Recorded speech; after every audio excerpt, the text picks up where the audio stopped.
voyez-vous le terme, afin de réussir dans tout ce que tu entreprendras. J'ai dit que c'est le verset 8, mais c'est plutôt le verset 7 sur lequel nous allons beaucoup nous apaisantir. C'est d'ailleurs la base de tout cet enseignement que nous allons suivre. Que ce livre de la loi ne s'éloigne point de ta bouche, médite-le jour et nuit pour agir fidèlement selon tout ce qui est écrit. Car c'est alors que tu auras du succès dans tes entreprises. C'est alors que tu réussiras. Josué reçoit une mission. Et la mission qu'il reçoit, c'est principalement celle de faire entrer Israël dans la terre promise. Parce que Moïse décède alors que le peuple n'est pas encore entré dans la terre promise. Il a vu les difficultés que Moïse a eues. Il a vu comment le peuple était un peuple compliqué, un peuple difficile. Il a peur et Dieu lui-même se propose de venir l'encourager. Dieu lui-même se propose de venir le fortifier.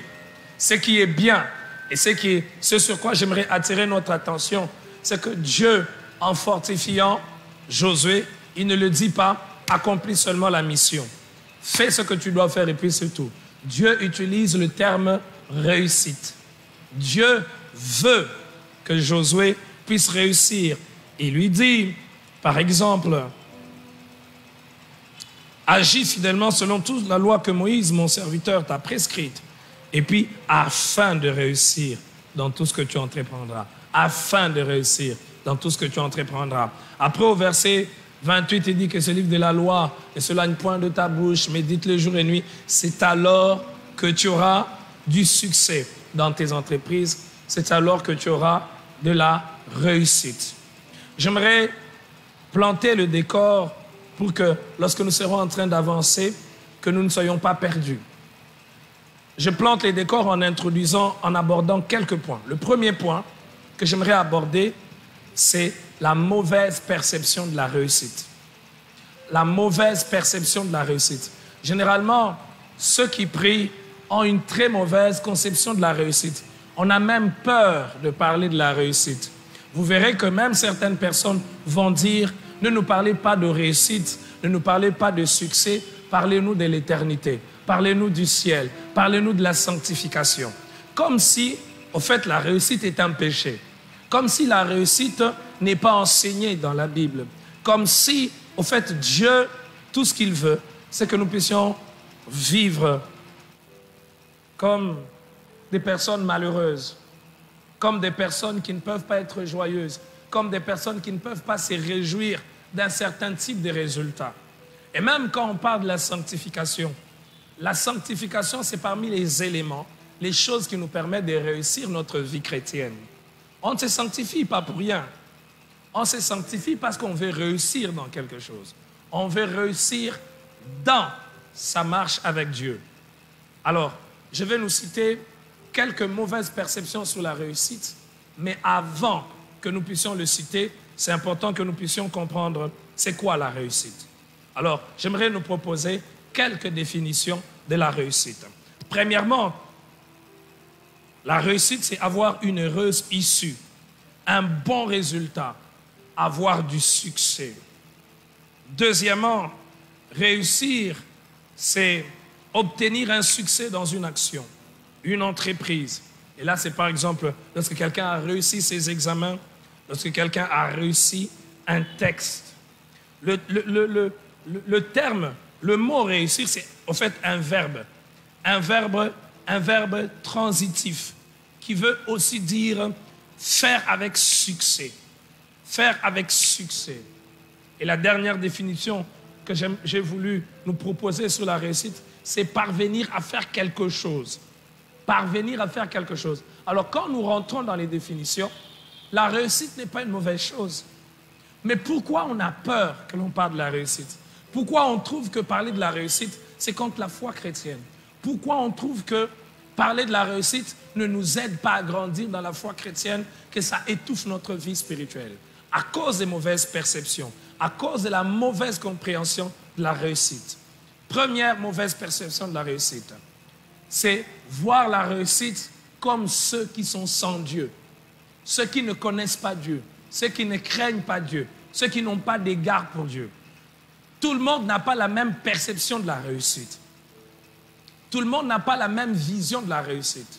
J'aimerais que l'on me donne un peu de retour. Tout le monde n'a pas la même façon de percevoir la réussite. Pour d'autres personnes, réussir, c'est être populaire, être connu. Alors, pourtant, on peut être populaire sans avoir réussi. Tu peux être populaire par le mal.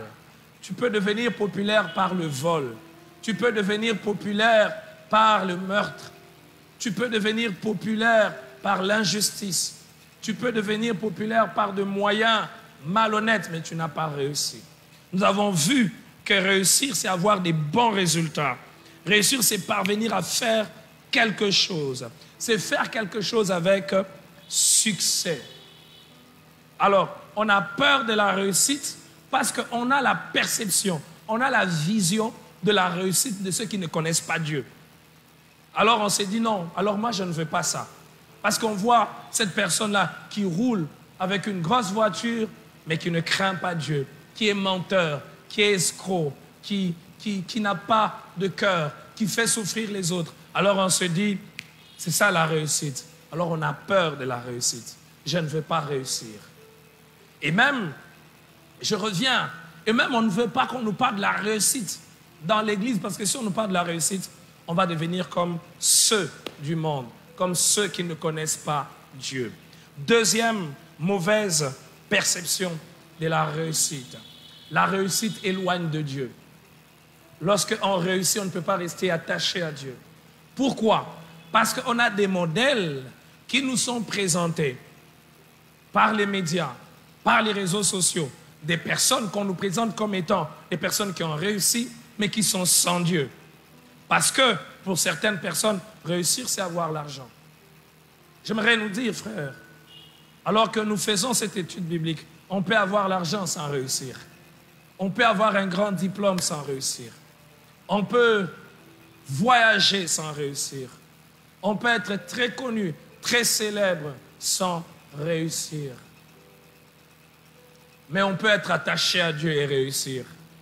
Réussite n'est pas toujours égale, n'est pas toujours synonyme à éloignement de Dieu. Et c'est pour cela que j'aime ce merveilleux passage de Josué.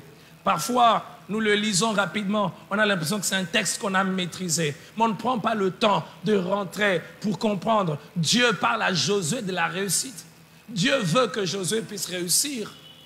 Est-ce que tu sais que Dieu veut que tu puisses réussir? Parce que Dieu ne confie pas une mission. Dieu ne confie pas une tâche à une personne et s'attendre à ce que cette personne échoue. Tous les êtres humains ont des missions de Dieu. Nous ne sommes pas le résultat du hasard. Dieu lui-même le dit, j'ai un plan, j'ai un plan. Parce que Dieu a un plan sur chacun de nous. La mission de Dieu sur nos vies découle du plan de Dieu sur nos vies. Dieu veut que tu puisses réussir. Troisième mauvaise conception sur la réussite. Troisième mauvaise perception sur la réussite et qui fait qu'on a peur de parler de la réussite. On a peur de réfléchir sur la réussite. On a peur de s'asseoir et examiner. Est-ce que je suis en train de réussir dans ce que je suis en train de faire? C'est qu'on croit que pour réussir, il faut se compromettre. Non seulement qu'il faut s'éloigner de Dieu, mais il faut se compromettre. Il faut renier ses valeurs. Il faut renier ses vertus. Vous entendrez certaines personnes dire que dans certains milieux, pour que tu réussisses dans certains milieux, il faut qu'on t'introduise, il faut qu'on t'aide. Et parfois, c'est un langage voilé pour dire, il faut que tu fasses ceci, il faut que tu refuses ceci, que tu sacrifies ta descendance, que tu sacrifies ta famille, que tu sacrifies peut-être tes années de vie en choisissant de mourir précocement, mais être célèbre. On peut réussir sans se compromettre. Quand Dieu parle à Josué ici de la réussite, il ne lui dit pas que tu dois te compromettre. Il ne lui dit pas ici que tu dois désobéir. Il ne lui dit pas ici que tu dois te salir. Il lui dit, je veux que tu réussisses et tu peux réussir. La réussite est une possibilité avec Dieu. La réussite n'est pas un accident. La réussite n'est pas quelque chose pour les païens, pour ceux qui ne connaissent pas Dieu. La réussite, c'est aussi pour ceux qui craignent Dieu. Le problème, c'est quel est le contenu, quel est le sens que nous donnons à ces termes réussir. C'est quoi réussir pour toi? C'est quoi réussir pour moi? C'est ça le problème. C'est ça le problème.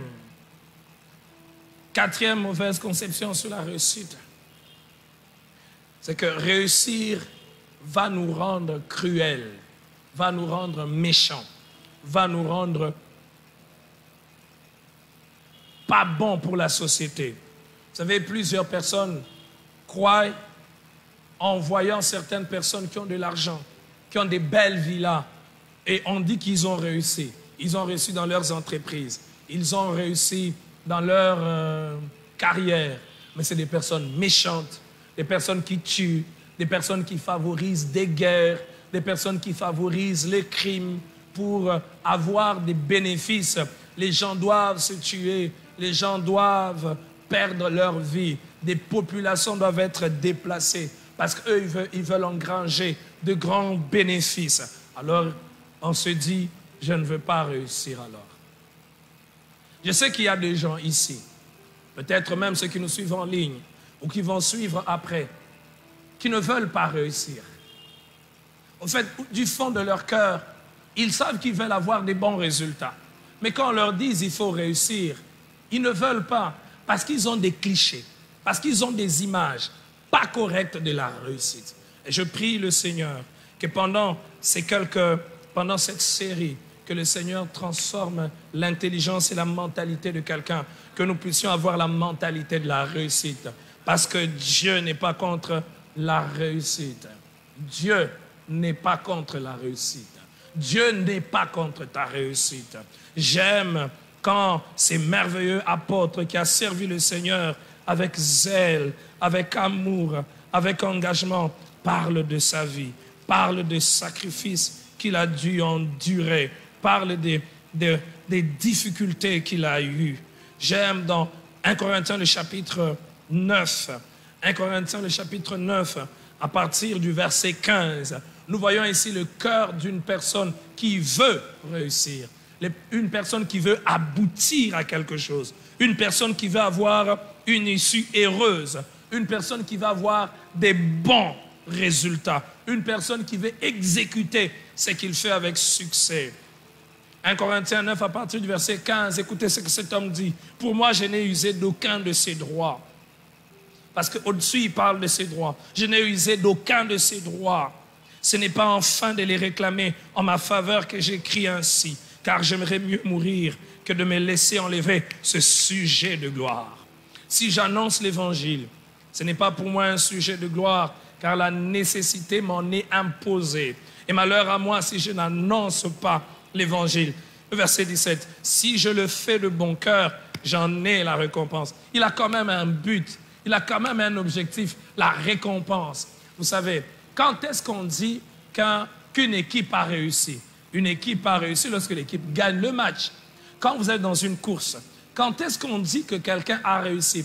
C'est lorsque tu es arrivé à la ligne et que tu es arrivé le premier. Ça veut dire lorsque tu atteins le résultat que tu attendais, le résultat que tu souhaitais avoir, en ce moment-là, tu as réussi. Mais tu as réussi devant Dieu quand tu as atteint le but et l'objectif que Dieu a décidé. Parce que c'est possible d'avoir réussi devant les hommes et d'avoir échoué pour Dieu. Et quand tu as réussi devant les hommes et tu as échoué devant Dieu, tu as vraiment échoué. Tu as vraiment échoué. Tu as vraiment échoué. Il parle de la récompense. Il dit, mais si je le fais malgré moi, c'est une charge qui m'est confiée.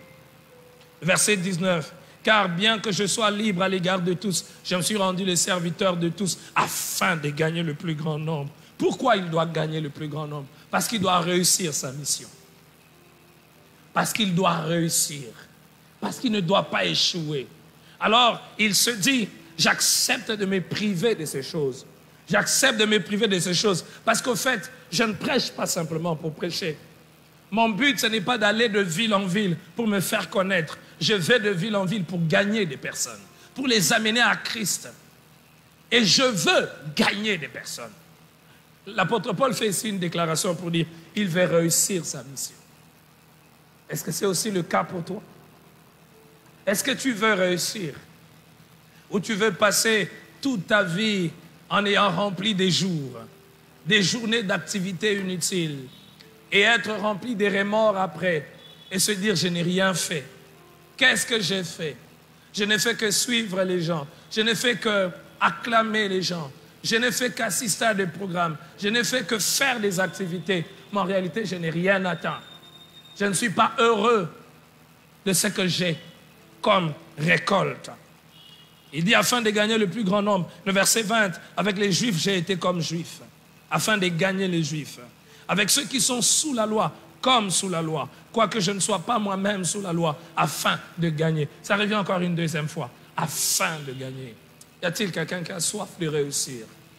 Ma deuxième prière en préparant cette série, c'est que le Seigneur place dans les cœurs de ceux qui viennent dans ces troisième cultes et de ceux qui nous suivent en ligne et de ceux qui vont suivre après, la soif de la réussite. L'échec ne te dérange-t-il pas?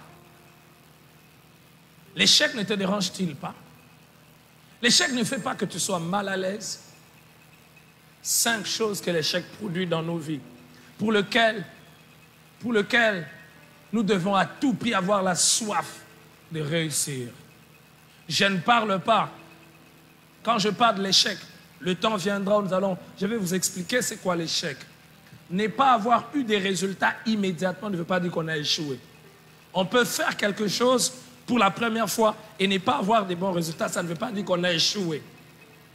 Échouer, c'est quand, parce qu'on n'a pas réussi, on abandonne et on se décide de ne pas rentrer. 5 choses que l'échec produit. La première chose que l'échec produit la honte. Il y a la honte.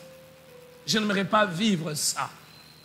Et Dieu n'a pas dit que parce que nous sommes chrétiens, nous devons échouer. Il dit à Josué, c'est alors que tu réussiras. Il y a la joie quand on réussit. Il n'y a pas de honte quand on réussit. Mais quand on échoue, il y a la honte. Si tu aimes l'échec, la honte sera ton lot. Et ce qui est bizarre, c'est qu'il y a des chrétiens qui aiment l'échec. Ils aiment échouer. Échouer sous le plan conjugal, sous le plan familial. Ils aiment échouer dans le ministère. Ça ne les dérange pas. Il y a une honte qui est attachée à l'échec. Deuxième conséquence qui arrive, ou deuxième chose que l'échec apporte dans nos vies. L'échec apporte une mauvaise image, une mauvaise perception de soi. Vous ne verrez pas quelqu'un qui a échoué, qui échoue et qui se regarde tel que Dieu le regarde. L'échec va faire que cette personne ne puisse pas avoir une perception, une image correcte de lui. Dieu ne te regarde pas comme tu te regardes toi-même. Dieu te regarde comme étant quelqu'un qui est plein de potentiel, quelqu'un qui est capable de faire des choses inimaginables. J'aimerais te dire que tu es capable de faire des choses au-delà de ce que toi-même tu penses, au-delà même de ce que ton père pense, au-delà de ce qu'un enseignant pense, au-delà de ce qu'un professeur pense. Je refuse de vivre en deçà de ce que Dieu a prévu pour moi. Dieu a placé des choses en toi. Dieu a placé des choses en nous. Quand on aime l'échec, on n'aura pas une image correcte de soi. On va se regarder en se rabaissant. Dieu n'encourage pas l'orgueil, mais Dieu n'encourage pas aussi le complexe d'infériorité. Dieu n'encourage pas qu'on puisse se sous-estimer, qu'on puisse se mépriser. L'orgueil, l'échec amène toujours le mépris de soi. C'est pour cela que je déteste l'échec. Et je prie Dieu qu'il nous transmette en cette nouvelle année la décision, la rage de réussir.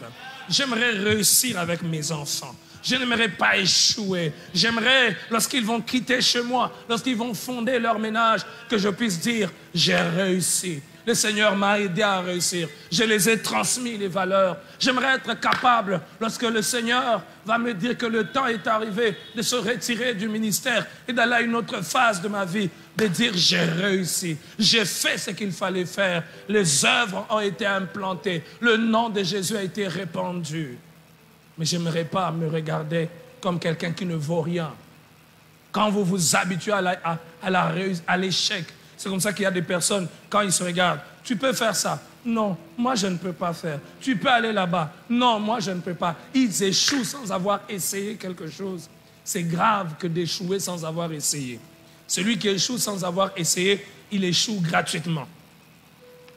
Vaut mieux ne pas avoir des résultats que l'on attend en faisant quelque chose, mais après avoir appris comment bien le faire, que ne pas faire quelque chose, échouer sans avoir appris quelque chose.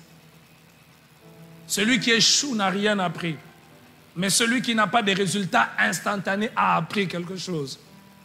Dans la vie, Dieu n'a pas dit qu'on n'aura que des résultats au même moment, à l'instant même. Il y a des choses que Dieu veut que nous puissions apprendre. Troisième conséquence, troisième chose que l'échec apporte et qui n'est pas bon, qui n'est pas correct.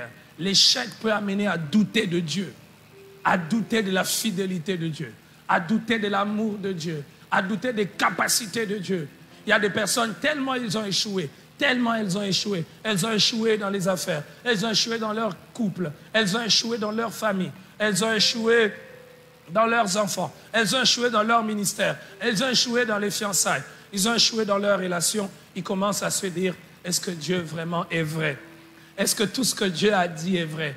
Dieu a dit, je serai avec vous, je ne vous abandonnerai pas. Mais comment j'échoue? Le Seigneur m'a abandonné. Combien même viennent dans les cultes, dans les rencontres chrétiennes, mais sans joie, sans assurance, parce qu'ils se disent, je viens prier encore. On va encore prier comme d'habitude. Je ne sais pas. Combien de gens doutent de Dieu à cause des échecs? À cause des échecs.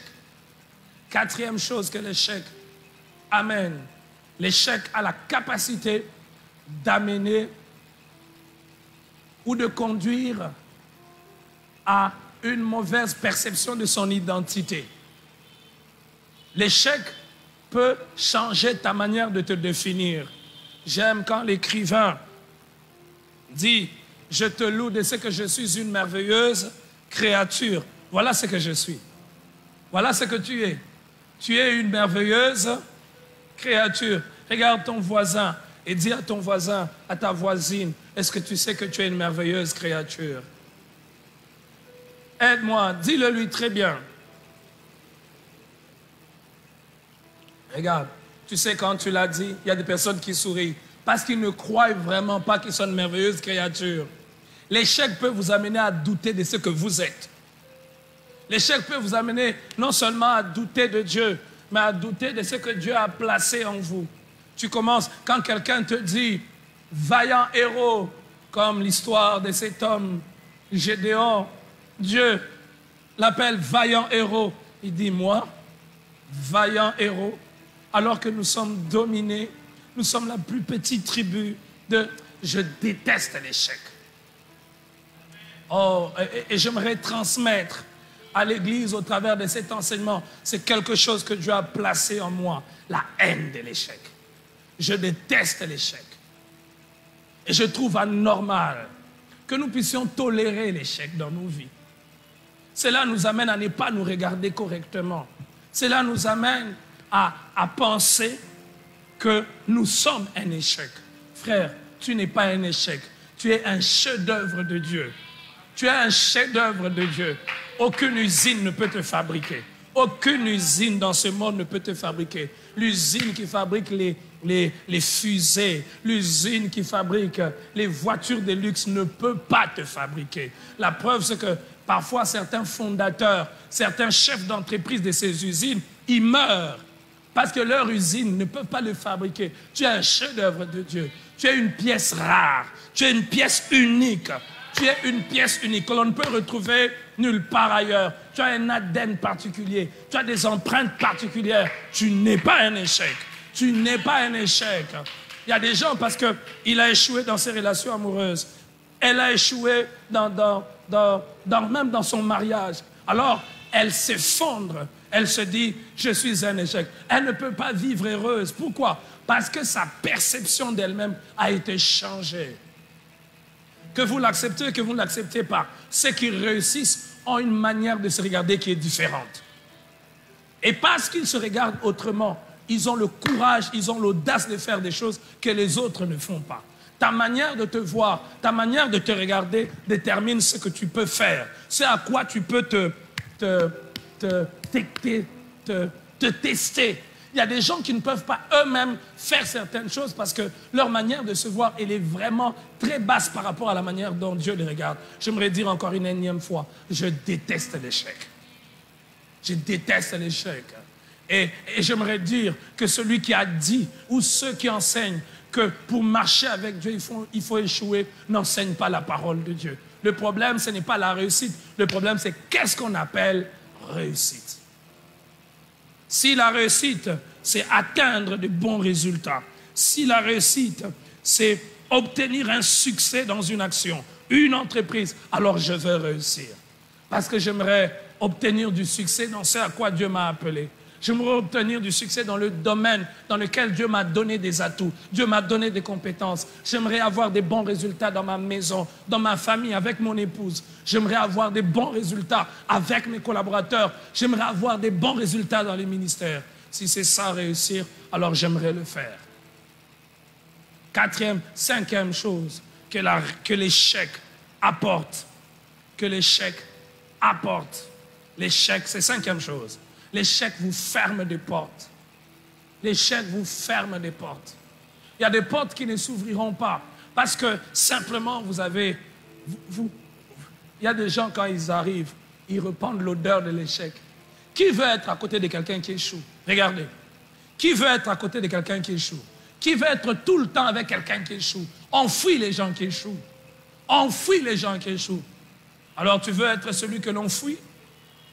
Alors que nous devons répandre l'évangile du Christ. Si nous sommes des gens qui échouons, qu'est-ce qui va se passer? Les gens à qui nous devons présenter l'évangile vont nous fuir parce qu'ils n'ont rien à venir apprendre de nous.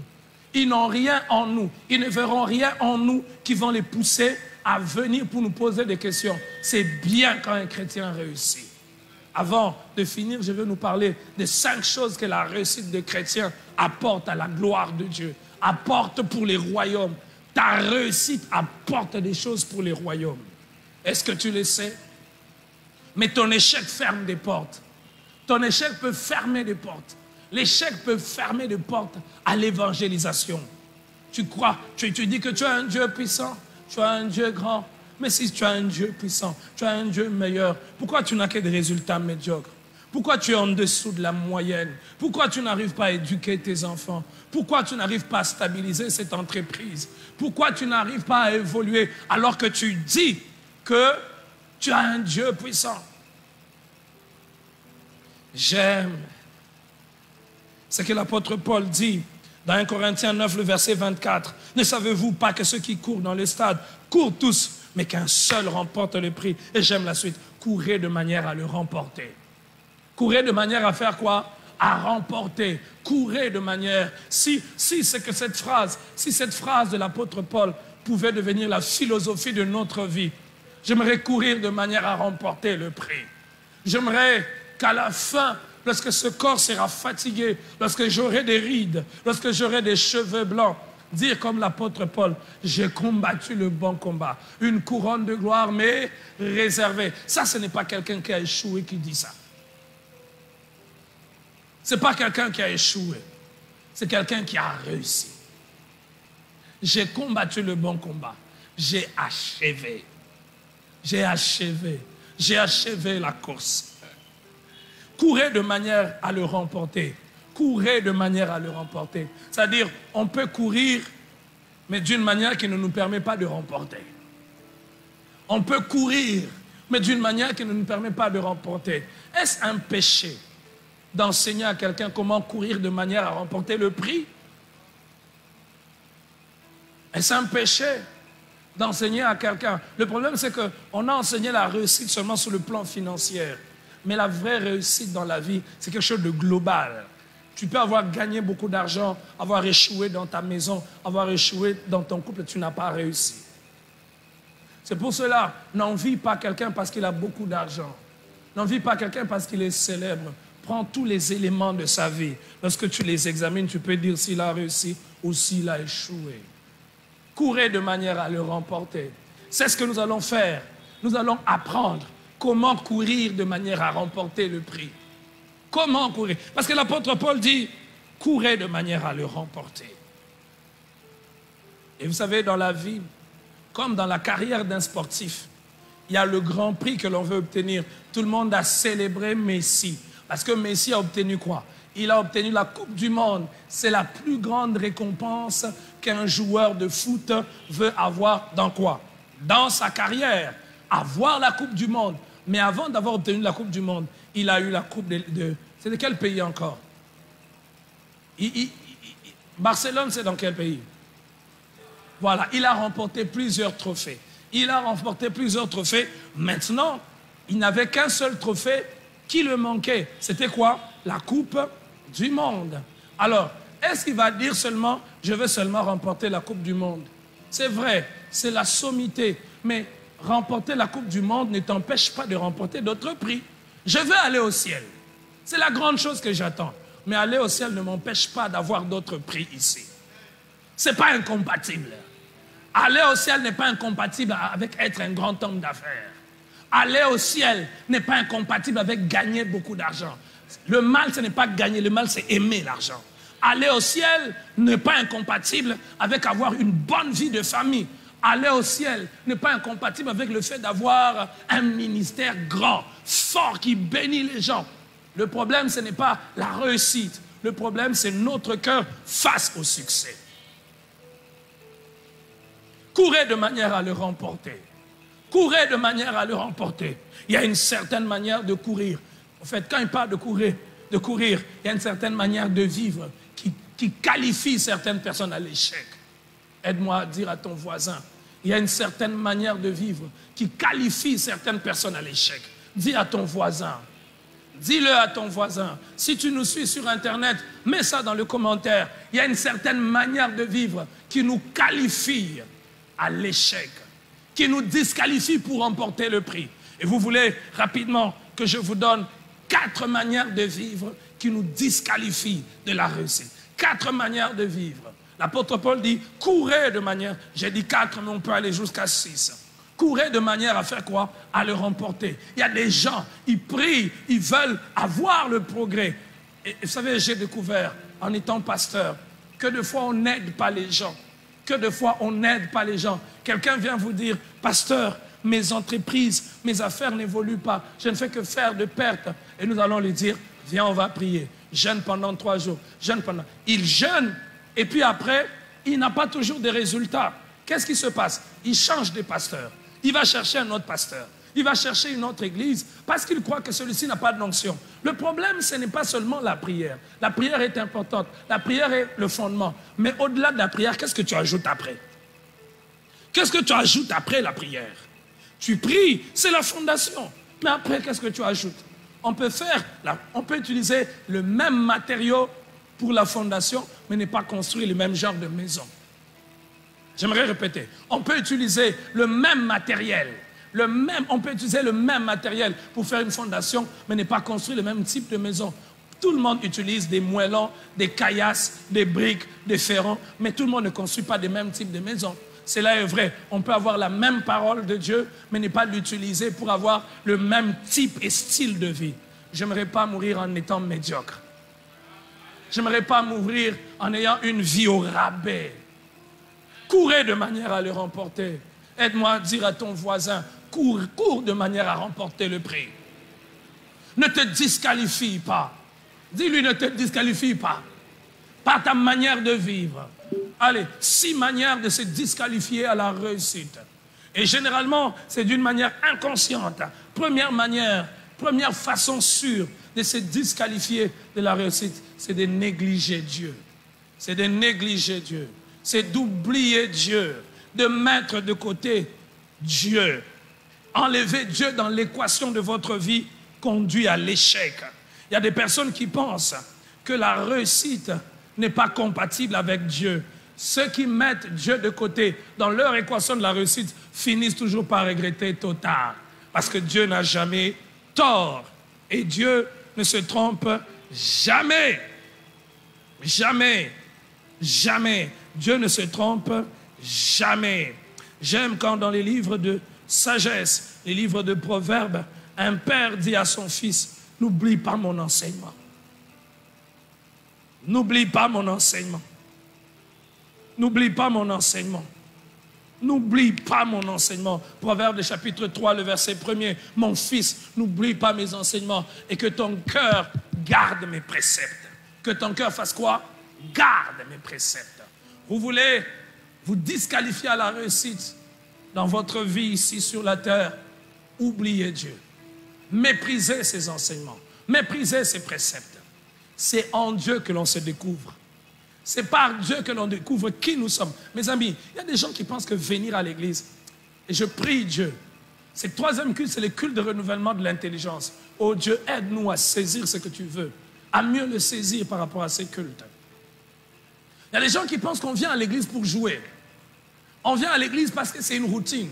On écoute la parole de Dieu parce que c'est une religion. Non, on ne vient pas à l'église pour jouer. On ne vient pas à l'église simplement parce que ça fait religieux. Ça fait bien de venir à l'église. Quand je viens à l'église, je viens pour entrer en contact avec mon fabricant. J'entre en contact avec mon fabricant.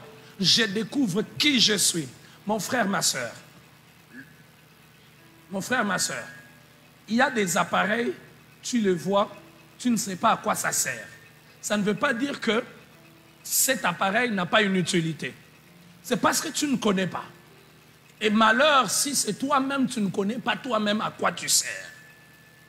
Il y a des matériels en médecine avec lesquels on fait des opérations, des interventions chirurgicales. Si tu les vois, tu vas dire ça sert à quoi? C'est quoi ça? Ceux qui sont dans la photographie, il y a des matériels qu'ils ont. Si on te montre ces tissus verts et qu'on te donne, tu dis ça sert à quoi? Mais celui qui est du domaine, quand il vient, il découvre à quoi ça sert. Et on se découvre qu'en allant vers Dieu, on découvre son utilité. C'est pour cela que je refuse de croire que réussir, c'est être populaire. Je refuse de croire que réussir, c'est avoir la popularité, avoir l'argent. Réussir, c'est plus que l'argent. La réussite peut amener la popularité. La réussite peut amener l'argent. Mais tous ceux qui ont la popularité, tous ceux qui ont l'argent n'ont pas toujours réussi. J'aimerais le dire bien. La réussite peut amener la popularité. La réussite peut amener l'argent. Mais tous ceux qui ont la popularité, tous ceux qui ont l'argent, n'ont pas forcément réussi. Tu veux échouer? Tu veux courir de manière à ne pas remporter le prix? Enlève Dieu de l'équation de ta vie. Fais comme si Dieu n'existe pas. Et tu finiras ta vie plein de remords.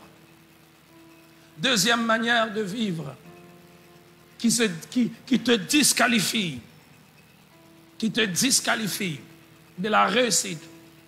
C'est vivre sans priorité. Vivre sans priorité.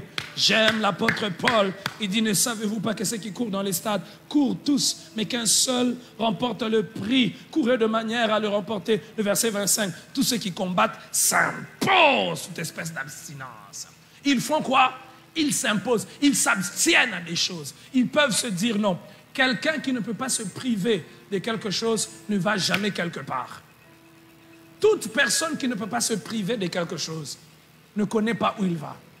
D'ailleurs, regarde, si tu es capable de te priver de certaines choses pour aller de l'avant, c'est l'indicateur que tu évolues. Tu n'évolues pas parce que tu fais quelque chose. Il y a des gens qui n'évoluent pas dans les affaires parce qu'ils n'ont pas de priorité. Ils ne peuvent pas se priver. Quand il a l'argent, il ne peut pas se priver d'un habit. Plusieurs personnes restent pauvres dans nos églises. Non pas parce que Dieu veut que nous soyons pauvres. Non, non pas. Et dire ça, ce n'est pas être contre ce que la Bible enseigne. Il y a des gens qui restent pauvres dans leur vie. Non pas parce que Dieu veut qu'ils soient pauvres, mais parce qu'ils ont un style de vie qui les maintient dans la pauvreté. Ils ne peuvent pas s'abstenir. Ils veulent tout manger. Ils veulent tout avoir. Ils veulent tout porter. Et à n'importe quel moment. Ils veulent tout s'acheter. Tu veux te disqualifier toi-même pour ne pas obtenir une couronne? Vis sans priorité. Qu'est-ce qui doit passer avant? Qu'est-ce que je dois faire maintenant? J'ai découvert une chose. La vie est faite de saisons. Le ministère est fait de saisons. Chaque chose a une saison. Chaque chose a une durée de vie. Celui qui est sage, c'est celui qui sait comprendre ce qu'il doit faire en cette saison-là. Les fils d'Issachar, ils avaient l'intelligence, la sagesse du temps. Ils savaient ce qu'il fallait faire. Est-ce que tu sais à quel niveau tu es par rapport à ta vie? Il y a des choses que l'on fait quand on est entre 18 et 25 ans. Il y a des choses que l'on fait quand on a 30 et 40 ans. Il y a des choses que l'on fait quand on a 40 et 50 ans. Il y a des choses que l'on fait quand on a 50 et 60 ans. Il y a des choses que l'on fait quand on a 80 ans. Celui qui est ça, c'est celui qui comprend, même avec notre propre corps. Notre propre corps, c'est comme une voiture. Emmanuel, ce n'est pas ça. Parce que ça fait partie d'Emmanuel, mais ce n'est pas Emmanuel. Parce que si vous prenez mon corps, vous allez croire que c'est moi. Le jour où je vais mourir, quand on va mettre ce corps, je ne serai plus là. Je ne serai plus là, je serai parti. Mais l'enveloppe est restée. Le corps, c'est comme une voiture. C'est toi qui conduis la voiture. Mais quelle que soit la beauté d'une voiture, si c'est une voiture à essence, et puis toi tu prends le mazout, tu mets, tu vas détruire la voiture. C'est la même chose avec la nourriture. On ne mange pas à 35 ans comme on mangeait quand on a 18 ans. On ne mange plus à n'importe quelle heure. Moi-même, j'ai remarqué que mon abdomen commençait à prendre du poids. Et j'étais surpris. Je marchais, je me sentais lourd. Mais j'ai appris, j'ai suivi un enseignement. Et j'essaie de me donner cette discipline de ne pas manger après, de ne plus manger après 18 heures. Parce qu'après 18 heures, ça fait de la mauvaise graisse. Il y a des priorités pour l'âge que j'ai. Cette année, j'aurai 37 ans. Il y a mes priorités. Je ne peux pas vivre comme Rabbi. Il est serviteur de Dieu, je suis serviteur de Dieu. Mais on ne peut pas vivre de la même manière. On n'est pas dans la même période de la vie. Non. Je ne peux pas vivre comme le frère Jean-Pierre, non. C'est vrai que nous servons tous le Seigneur ensemble. Mais on n'est pas dans la même saison de la vie. As-tu des priorités? Connais-tu tes priorités? Courez de manière à remporter le prix. Ce n'est pas en criant que nous réussissons. Non. Ce n'est pas en criant. C'est pas en criant. C'est pas en criant. C'est pas en faisant des jeûnes de 70 jours que nous réussissons. Parfois, c'est... Excusez-moi, je risque d'utiliser un mot fort. On promet aux gens, venez, on va prier pendant 40 jours et les choses vont changer. On a prié après, mais on a mis une fondation, on n'a pas bâti après. Celui que vous faites prier pendant 40 jours, a-t-il des priorités? Est-ce qu'il court de manière à remporter le prix? Sait-il ce qu'il doit faire et ce qu'il ne doit pas faire? Oh, j'aimerais cette année que nous puissions apprendre à courir comme à remporter le prix. Il y a le grand prix, vivre l'éternité avec Dieu, mais il y a aussi des prix que nous devons gagner ici. Et ces prix que nous devons gagner ici-bas ne sont pas incompatibles avec gagner des prix. J'aime l'apôtre Paul. Il a écrit autant de livres. Jean n'a pas écrit le même nombre de livres que Paul. Mais ce n'est pas pour autant que Jean va aller au ciel et que Paul ne va pas aller au ciel.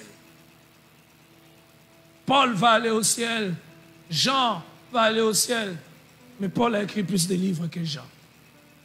Parce qu'on croit, il y a des gens qui disent, je suis pauvre donc j'irai au ciel. Je n'ai pas eu de résultats. Je n'ai pas été un bon directeur. Je n'ai pas été un bon professeur. Je n'ai pas amené le ministère que Dieu m'a donné au niveau le plus supérieur. Mais je vais aller au ciel. Mais on peut aller au ciel en ayant fait aussi comme l'apôtre Paul. Mais maintenant, il faut faire ce qui t'a été donné. Ne cherche pas à faire ce qui ne t'a pas été donné. Il y a des choses que Dieu nous a données. Deuxième manière de se disqualifier, c'est de vivre sans priorité. As-tu des priorités? Aide-moi, je te prie à poser la question à ton voisin, à ta voisine. Est-ce que tu as des priorités? Cette année, tu as des priorités. L'année a commencé, il y a toute l'euphorie d'une nouvelle année. Mais dans 1 mois, dans 2 mois, la même personne qui a dit cette année, année de l'excellence, cette année, année des choses exceptionnelles, cette année, année de grandes choses, décennie de rayonnement. Mais après 2 mois, il va commencer à vivre comme il vivait avant. Tu ne peux pas espérer des résultats différents en faisant ce que tu as l'habitude de faire. Tu ne peux pas essayer, tu ne peux pas croire que tu vas arriver là où tu n'es jamais arrivé en suivant le même chemin. Change de chemin et de priorité. Troisième manière de se disqualifier. Troisième manière de se disqualifier, ce n'est pas calculer le prix que l'on doit payer. N'est pas calculer le prix que l'on doit payer. Ne pas calculer les prix que l'on doit payer. Ne pas calculer le prix que l'on doit payer. La réussite a un coût. J'ai aimé ce que quelqu'un a dit. Le problème, ce n'est pas qu'il y a des gens qui ne peuvent pas réussir. Il y a des gens qui ne savent pas qu'il y a des choses qu'il faut faire pour réussir. Il y a aussi des gens qui savent ce qu'il faut faire pour réussir, mais qui ne sont pas prêts à le faire. Il y a des gens, tu sais que cette chose est mauvaise, mais tu la fais quand même parce que tu dis, je ne sais pas arrêter. N'est-ce pas? Je ne sais pas arrêter. Tu es tout le temps sur la télévision en train de suivre Hollywood. Tu ne peux pas rater une série. Tu ne peux pas rater un épisode. Essaie de suivre Hollywood toute ta vie, pendant 20 ans. Qui va venir t'entendre? Qui va venir te voir? Il faut toujours poser la question. Chaque fois que tu fais quelque chose, tu te dis, si ce n'est que ça que je fais, est-ce que dans 5 ans j'évolue? Il y a des choses que j'aime, mais qui ne sont pas bonnes pour moi. Il y a des choses que j'ai envie de faire, mais qui ne sont pas utiles. Ce n'est pas tout ce que l'on a envie de faire que l'on doit faire. Ceux qui ne vivent qu'en fonction de ce qu'ils ont envie de faire ne vont nulle part. J'ai dit que la 3e année, c'est disqualifié, c'est quoi? Ne pas calculer le prix. Il y a un prix à payer. Il y a un prix, il y a un coût. L'apôtre Paul dit, il s'impose toute espèce d'abstinence. Le verset 26, moi donc je cours, non pas comme à l'aventure, mais je traite durement mon corps. Je fais quoi? Je traite durement mon corps. Tu ne peux pas arriver à quelque chose en vivant comme les Quinois disent, ngoulou, ngoulou, cochon, cochon. Tu te réveilles le matin, tu n'as aucun programme, tu ne sais pas qu'est-ce que tu vas faire. Tu n'as même pas écrit 4, 5 choses, même 2 choses que tu aimerais voir cette année. Et tu veux que cette année soit exceptionnelle? Tu ne t'es même pas assis un seul jour pour dire, je ne sors pas, je mets l'Internet de côté, je mets le téléphone, je vais rester avec moi-même et Dieu. Qu'est-ce que je n'ai pas bien fait l'année passée? Pourquoi je n'ai pas bien fait? Pourquoi je ne suis pas arrivé? Qu'est-ce que je dois faire? Qu'est-ce que je dois arrêter? Il y a des gens qui ne calculent pas le prix. Je nous ai enseigné ici, lorsque Jésus dit, qui lorsqu'il veut bâtir une tour, ne s'assoit pas. Courez de manière à le remporter. Nous prions, mais parfois notre style de vie, notre manière de vivre, nous disqualifie de ce que Dieu a prévu. Ta manière de vivre te condamne à être pauvre. Parce que tu manges trop. Tu dépenses sans calcul. Tu dépenses parce que quelqu'un est venu pleurer. Tu dépenses parce que quelqu'un est venu te dire, prends un peu mon habit ici, achète. Tu vas payer, même dans 6 mois. Chaque fois que j'ai eu des difficultés dans mes finances, c'est parce que, 1, quelqu'un est venu pleurer, j'ai cédé. Deuxièmement, quelqu'un est venu dire, tu vas payer après, j'ai cédé. Mais après, quand il faut exécuter, quand je lui ai déjà promis, c'est moi qui souffre, lui ne souffre pas. Il va venir te rappeler, tu m'as promis, aujourd'hui il te voit, tu m'as promis, le lendemain. Et quand tu rentres en toi-même, c'est pas s'il avait pleuré que j'avais accepté. La vie, elle ne se bâtit pas parce que des gens ont pleuré. Non, je sais ce que je dois faire. Même si tu pleures, si ce n'est pas ce que je dois faire, je ne dois pas le faire. Plusieurs personnes ont livré leur vie aux émotions. Mercredi, nous allons le voir. Nous allons introduire cette série d'études, commencer et finir dans la gloire. Ceux qui finissent dans la gloire, c'est ceux qui vivent, non pas selon leurs émotions du moment, mais ceux qui ont des normes et des principes. Voilà ce que je dois faire. Voilà ce que je ferai. Ils ont défini, je prierai à telle heure, je lirai ma Bible de telle manière. Ça veut dire, même quand je n'ai pas envie de faire, je le ferai. Ils ont des principes. Voilà comment je dois me conduire vis-à-vis de la femme. Voilà comment je dois me conduire vis-à-vis de l'argent. Même si c'est une femme exceptionnelle, même si c'est mon ami, je ne voyagerai pas avec une femme qui n'est pas ma femme. Et ils ont tenu à ça. Mais ceux qui tombent, ceux qui disent, non, il y a des cas exceptionnels. Calcule le prix. Calcule le prix. Et même pour réussir sa vie chrétienne, il y a un coût. Il y a un coût pour réussir sa vie chrétienne. Il faut prier. Et parfois prier quand on n'a pas envie de prier. Il faut prier quand les autres dorment. Parfois il faut jeûner. Quand on a envie de manger, il faut lire la Bible. Alors qu'on peut lire autre chose. Alors qu'on peut regarder la télé, mais toi, tu dois lire la Bible. Il y a un coût à payer pour réussir dans n'importe quel domaine. Ceux qui réussissent, ce sont que ceux qui ont découvert le coût, le prix à payer. Est-ce que tu connais ce que tu dois payer pour avoir ce que tu veux avoir?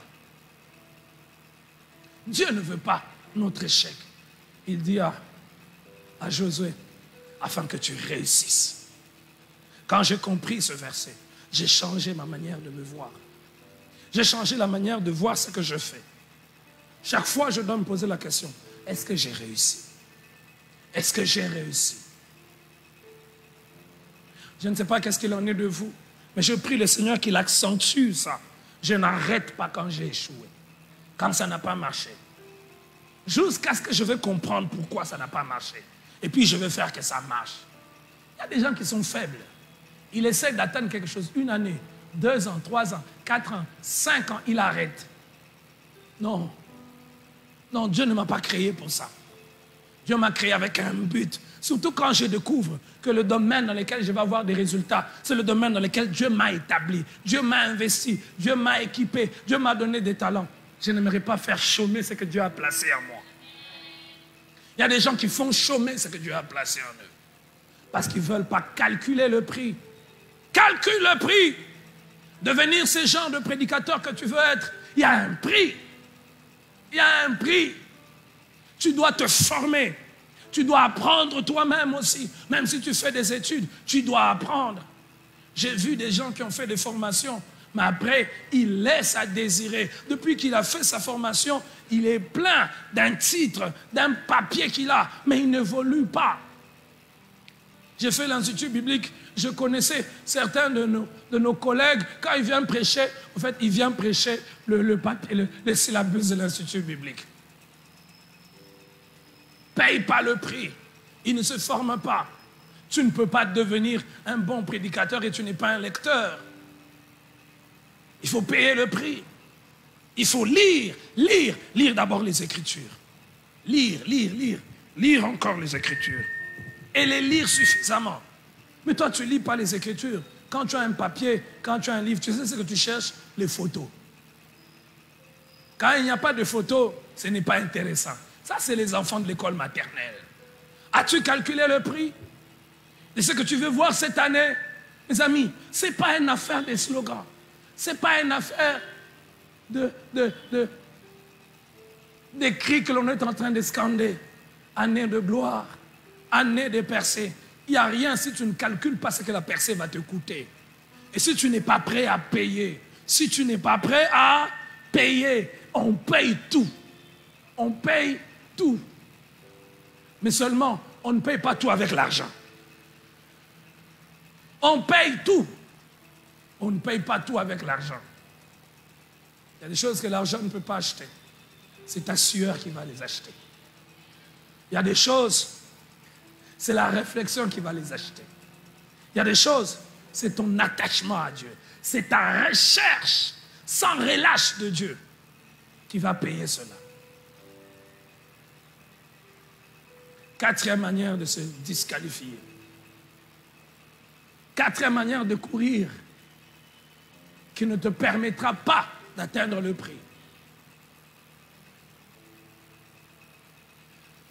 C'est de faire des choses parce que les autres les font.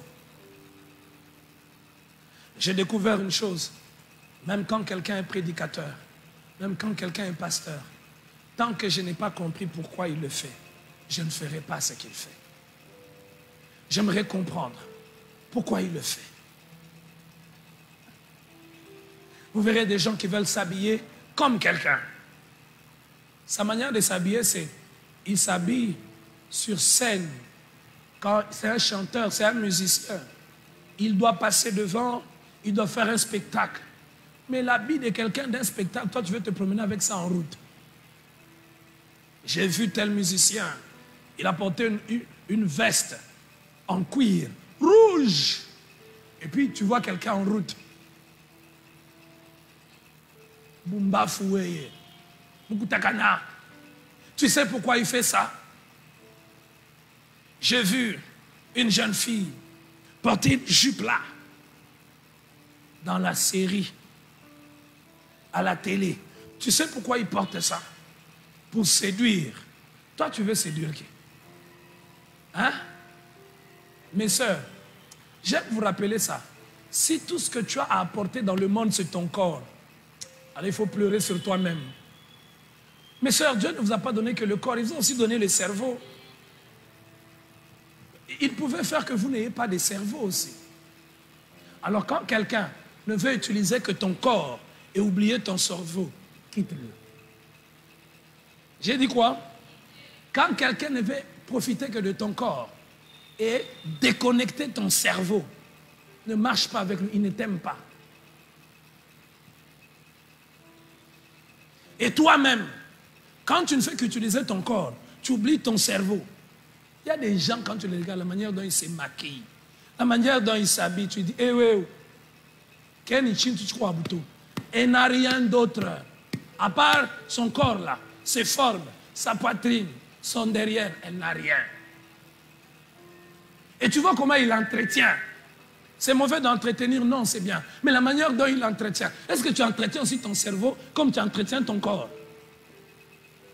Ma soeur, est-ce que tu entretiens aussi ton cerveau comme tu entretiens ton corps? Mon pasteur de Lubumbashi avait l'habitude de dire, il y a des femmes qui sont belles pour rien. Belles, mais quand tu t'approches d'elle et qu'elle ouvre sa bouche pour parler, tu regrettes. Tu dis, mais emballage, mon chim, l'emballage m'a trompé. Donc sa manière de réfléchir, non. Il y a même des gens qui viennent à l'église, mais qui ont une manière de réfléchir de prostituée. Vous le savez? Il vient à l'église, mais il a une manière de réfléchir de qui? Des prostituées. Il parle comme une prostituée. Il s'habille comme une prostituée. Parce qu'il a vu comment les prostituées s'habillent. C'est à la mode. C'est comment? C'est fashion. Tu veux te disqualifier à remporter n'importe quel prix. Fais les choses parce que tout le monde le fait. Regardez, le monde, j'ai appris à observer. J'ai appris à tirer des leçons du monde du sport. Je n'ai pas beaucoup pratiqué le sport dans ma jeunesse. Mais j'ai appris, en apprenant, en voulant apprendre comment diriger, que le monde du sport nous enseigne beaucoup de choses. Comment travailler en équipe. On apprend dans le monde du sport. Comment découvrir les personnes toxiques pour une équipe. On apprend ça dans le sport. Vous savez, il y a des gens, ils ont les talents, mais ils sont mauvais pour une équipe. Parce qu'ils sont individualistes. Ils ne pensent qu'à lui. S'il reste là, l'équipe ne va pas avancer. Il y a des gens qui ont un esprit d'équipe. Non seulement que je veux gagner, je veux être moi, mais il faut qu'on gagne. J'ai appris ça du sport. En suivant, j'ai appris la détermination. Mais j'ai aussi appris que lorsqu'on veut obtenir les résultats que les autres n'ont pas, on doit faire ce que les autres n'ont pas. J'ai suivi l'histoire de ces basketteurs qui faisaient, en fait, tous les basketteurs de la Ligue américaine, la NBA, ils ont des heures de répétition. Mais lui, il avait le double des heures d'entraînement des autres. Quand vous faites pendant 10 heures, lui fait pendant 20 heures. Vous pensez que vous allez avoir les mêmes résultats? Frère, ce que tu fais aujourd'hui, que les autres ne font pas, ne sera pas toujours remarquable aujourd'hui. Mais dans 10 ans, l'écart sera grand. L'écart sera grand. C'est pour ça que le problème, ce n'est pas on a commencé au même moment. N'avez-vous jamais vu des gens qui ont commencé au même moment, mais qui n'ont pas les mêmes résultats? Ne regarde pas parce que vous avez commencé au même moment. Ne regarde même pas l'âge. En matière de réussite, il n'y a pas un problème d'âge. Il n'y a pas un problème de sexe. C'est un problème de ce que tu fais. Et avec qui tu le fais. Viens mon frère, viens. On peut avoir commencé au même moment. On fait la même chose au même moment. Mais moi, quand je rentre, j'ai pris 3 heures chaque jour. Nous sommes tous prédicateurs.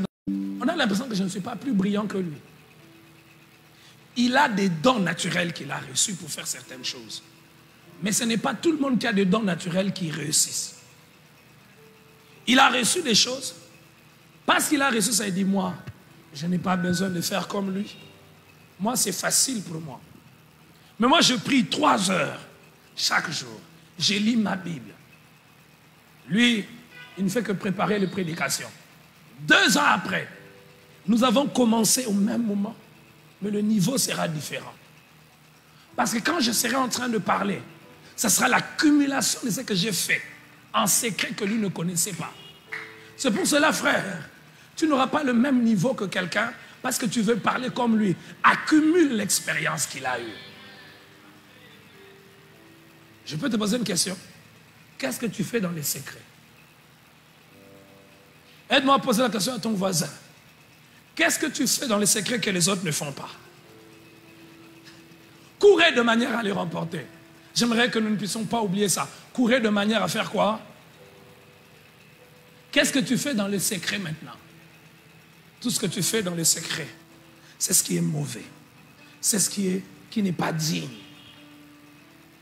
5e manière de se disqualifier et de courir de manière à ne pas remporter le prix. C'est d'arrêter de courir parce qu'on est fatigué, parce que c'est difficile. C'est pour cela, notre étude, c'est réussir quand c'est difficile. Que des gens ont arrêté parce que c'est difficile. Ils veulent que ça soit comme sur des roulettes. Tu te réveilles le matin, la vie vient t'apporter des choses. La vie ne nous apporte rien. Ce qu'on obtient dans la vie, c'est ce qu'on a cherché, c'est ce qu'on a cru que Dieu est capable de nous donner. Ce n'est pas une année qui t'apporte quelque chose. J'aimerais te dire, ce n'est même pas le fait de prier à la bonne bakwadjanga que tu reçois. C'est si tu acceptes, si aussi à la bonne bakwadjanga, on enseigne des choses. Que la rage de la réussite t'habite au nom de Jésus.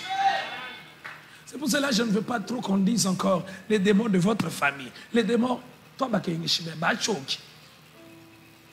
ni bijkaba ibenzo to tu anto mini mbobo. Kimom. Tibi tutu ba chokesh. Mais qui kuma chokesh umalo ajikaba kaba ina shamo muto. Ils ne sont pas là. J'ai dit que la 5e chose c'est quoi? Quoi? Dieu a dit, allez, faites de toutes les nations des disciples. Mais en allant pour faire de toutes les nations des disciples, Paul a été emprisonné. On a fouetté Paul. Il a arrêté. Mais c'est Dieu qui leur a dit non. Pourquoi Dieu n'a pas fait qu'on ne fouette pas? Pourquoi Dieu n'a pas fait qu'on les frappe? Le Seigneur n'a jamais dit que ça ne sera pas facile. Mais il a dit, je serai avec vous. Il a dit quoi? C'est-à-dire, quand c'est compliqué, la première chose dont je vais me rassurer, Seigneur, est-ce que tu es là? Si le Seigneur est là, si c'est ce que le Seigneur veut pour moi, même si c'est difficile, je vais continuer. Dis à ton voisin, n'arrête pas parce que c'est difficile. Quand tu refuses ce qui est difficile, dis à ton voisin, quand tu refuses ce qui est difficile, ça diminue les genres de couronne que tu as. Il y a des gens qui se sont enlevés eux-mêmes d'une certaine catégorie. Hey, frère, même dans la vie, on n'a pas tous les victoires dans les mêmes catégories. Il y a des personnes, c'est comme s'ils ne sont pas des humains. Vous n'avez jamais remarqué ça? Quand tu les regardes, tu te dis, est-ce que Mountoine, le niveau de savoir qu'il a, le niveau de connaissance qu'il a, ce qu'il arrive à faire sortir de sa prédication, est-ce que c'est un homme? C'est un homme. Il ne s'est pas arrêté parce que c'était difficile. Et d'ailleurs, quand tu vois quelqu'un faire quelque chose, ne crois pas que ça a été facile au début. Qui a déjà appris à conduire le vélo? Qui sait conduire le vélo? Qui a appris à conduire le vélo à 2 ans, à 5 ans, à 10 ans? À 10 ans. Moi, j'ai appris à conduire le vélo au-delà de 14 ans. Quand je regardais les gens qui conduisent des vélos, tu as l'impression que c'est facile, hein? Ils montent seulement, mais rentrent en arrière. Pour qu'il soit capable de le faire, il est tombé. Quand je voyais quelqu'un conduire une voiture, il entre seulement, fait tchan, tchan, tchan, et puis il part. Qu'on te donne un peu, essaye aussi. Mais quand tu as déjà maîtrisé, ce qui est difficile devient comme si c'était facile. Il y a des gens qui ont arrêté d'apprendre certaines choses parce que c'était difficile. Mais il y a des gens qui n'ont pas arrêté d'apprendre et qui ont appris ce qui était difficile est devenu comme facile.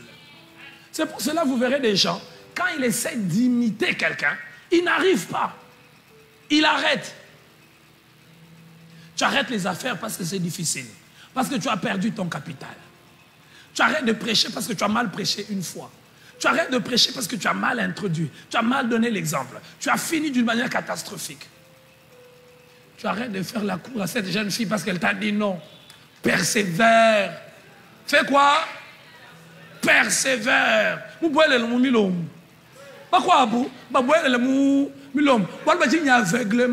Aveuglement. Il y a des jeunes filles qui sont aveuglées. Pourtant, c'est toi. C'est toi la réponse de Dieu à ses prières. Mais elle est aveuglée. Elle te dit non, je vais entrer dans la prière. Marika Saparobo. Aveuglement, que ça tombe. Et quand je reviens, je te dis, ma soeur, tu ne sais pas que c'est moi. Mais toi, parce qu'on t'a dit seulement, je vais réfléchir. Elle m'a dit que je vais réfléchir. J'arrête. Bafou. Excusez-moi d'être fort, mais je suis fort pour réveiller quelqu'un. Combien de choses tu as arrêté de faire parce que c'est difficile? J'aimerais avoir mon propre capital. Tu as mis de côté 100, 200, 300 $. Et puis tu as eu un problème. Tu as dépensé. Mon frère, la plus grande bêtise, c'est de ne pas répéter quand on est dans la bonne direction. La bêtise, c'est... Il y a des gens, le mal, ils répètent. Même quand ils voient des conséquences. Mais les bonnes choses, parce qu'il n'est pas arrivé à faire une fois, il arrête. Mais le mal, tu n'arrêtes pas. Tu as des fiancés qu'il faut que tu embrasses, qu'il faut que tu chipoté. Tu n'arrêtes pas. Mais quand tu dois faire des bonnes choses, tu dois garder l'argent. Pour commencer un capital, tu as gardé 300 et puis tu as dépensé. Tu as gardé et puis tu dis, ah, je ne fais que dépenser, j'arrête. Je n'arrêterai pas jusqu'à ce que je vais arriver. On se décourage facilement à faire le bien qu'à faire le mal. Il y a des gens qui arrêtent parce que c'est phare, parce que c'est difficile. Combien de gens divorcent parce que c'est difficile? Mes amis, même quand on est pasteur, la vie à deux, ce n'est pas une course de plaisir. On a des points de vue différents. J'ai des points de vue différents avec ma femme. J'ai ma manière de voir. J'ai forgé cette manière pendant 21 ans, parce qu'on s'est rencontrés à 21 ans. Et même j'ai découvert, je vais vous dire un secret, le nombre des années de fiançailles n'est pas la garantie d'avoir un bon mariage. Je répète, le nombre d'années de fiançailles n'est pas la garantie d'avoir un bon... Vous pouvez avoir fait 5 ans dans les fiançailles. Vous vivez 3 ans, c'est la catastrophe. Parce que les fiançailles, c'est toujours différent du mariage. Alors, quand vous vous mariez, elle a ses habitudes. Moi, je me suis marié à 30 ans. Un homme de 31 ans, de 30 ans. Il y a des habitudes qu'il a. Elle a des habitudes qu'elle a. Arrêter, ce n'est pas facile. Mais même si c'est difficile, nous allons vieillir ensemble. On va s'enterrer. Moi, j'ai dit à ma femme, nous sommes dans un combat de quoi? Vous savez, les combats de catch là. Quand on fait descendre la cage. C'est-à-dire, non sortie. Tu veux monter, je te... Nadjembeki. Je te fais descendre. On est condamné. Oh non, si ça ne marche pas, quittons. Séparons-nous alors. Tu as choisi le mauvais mari. Tu as choisi le mauvais... Je suis la colle. Hein? Je te suivrai, sauf en enfer. J'ai dit à ma femme, je vais te suivre partout, sauf en 6e manière de se disqualifier. Et on va finir.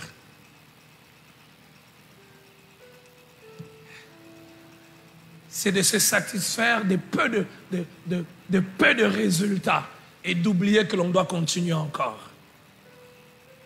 Il y a des gens, ils se disqualifient, ils ne réussissent pas.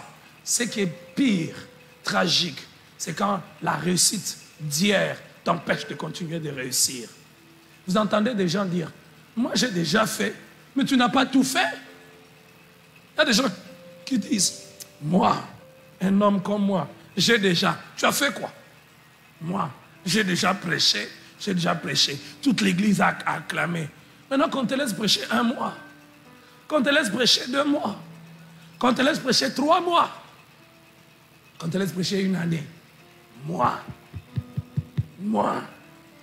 les femmes ne blaguent pas avec moi. J'aime. Elles ne me refusent pas. C'est bien.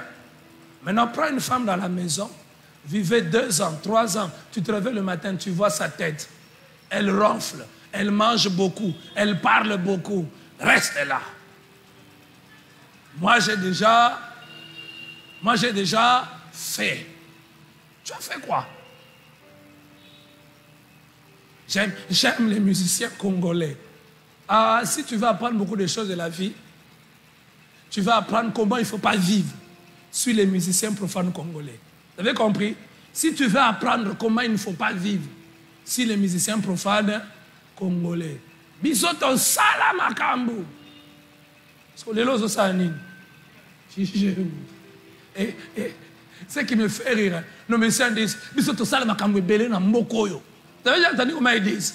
To sala makambu belé na mboko. Et là qu'on y sala déjà. Rien. Nous on a déjà beaucoup fait dans cette église. On a déjà beaucoup fait. Tu as déjà amené 100 personnes dans cette église. Hein? Qui a déjà amené 100 personnes dans cette église ici? Tu as déjà amené 1000 personnes à Jésus. Nous, dans le ministère, j'ai 10 ans comme pasteur, j'ai déjà beaucoup fait. Vous voulez que je fasse encore quoi? Et tu te reposes. Et tu te fatigues. Tes réflexes partent. J'ai déjà beaucoup fait. Tu as fait quoi? Même quand tu es une femme, dès que tu demandes, j'ai déjà beaucoup fait pour toi. J'ai déjà fait. Donc, il ne fera plus rien pour toi. Et puis, les femmes aiment dire, Anouaka super quand nous sommes là. C'est pas pour les super que tu m'as acheté là. Et tu dis que tu as déjà beaucoup. Que Dieu bénisse sa parole. On se retrouve le mercredi prochain.